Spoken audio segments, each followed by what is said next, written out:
देंगे।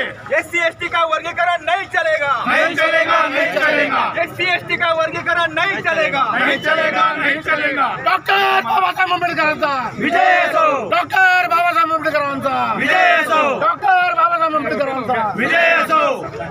संविधान जिंदाबाद, संविधान जिंदाबाद, संविधान जिंदाबाद, संविधान जिंदाबाद, संविधान जिंदाबाद, संविधान जिंदाबाद। आज या ठिकाणी साहेब, आदरणीय निकाळजे साहेब, आपण या ठिकाणी वगैरे आक्रोश तिरंगा रेल रोको आंदोलन जे आता आम्ही करणारच आहोत।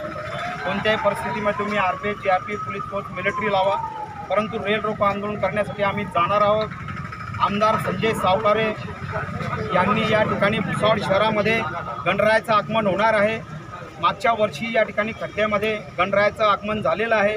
या वर्षी खड्ड्याच्या रस्त्यात आमदार संजय सावकारेंच्या कारकिर्दीमध्ये या ठिकाणी खड्डे हे जे आहेत याच ठिकाणी पुन्हा गणरायाचं आगमन होणार आहे का, रस्ते तयार होणार आहेत की नाही, या मागणीसाठी 15 वर्षापासून आया बहिणींना 15-15 दिवसानंतर पाणी मिळतं आहे आणि हा गढूळ पाणी या भुसावळ तालुक्याला मिळतं आहे। परंतु आमदार संजय सावकारे हा आक्रोश या ठिकाणी गेल्या 15 वर्षापासून या ठिकाणी ऐकत नाही आहेत। भुसावळ नगरपालिका ती बाहेरील जे लोक आहेत, जे नागरिक आहेत, ते पाकिस्तानी आहेत का, ती बांगलादेशी आहेत? त्यांना आतापर्यंत त्यांचा जल आक्रोश, त्यांचा रस्ता आक्रोश, पाणी आक्रोश आतापर्यंत आमदार संजय सावकारेंनी ऐकलेला नाही आहे। भुसावळ बस स्टँड येथे घाणीचं साम्राज्य निर्माण झालेलं आहे। आताही जाऊन तुम्ही बघू शकतात, त्या ठिकाणी जे आहे आतापर्यंत हा घाणीचं साम्राज्य दूर करण्यामध्ये आमदार संजय सावकारे या ठिकाणी नापास झालेले आहेत। शेतकरी मरतोय आणि नाकर्ते आमदार संजय सावकारे झोपतोय। रेल्वे कामगार, फॅक्टरी कामगार, दीपनगर कामगार यांचं जे खाजगीकरण होत आहे, यांचा आक्रोश या ठिकाणी आमदार संजय सावकारे नाकर्ते मांडणार आहेत का विधानसभेमध्ये?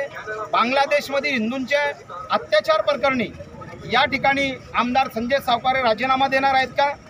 शांतिगिरी महाराज यांना शांतिगिरी हे नाव शोभत नाही, त्यांचं नाव आजपासून अशांतिगिरी महाराज आहे।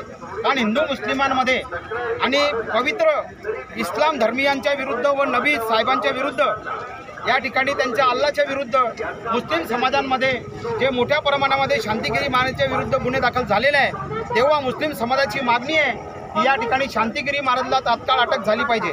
कलकत्ता येथे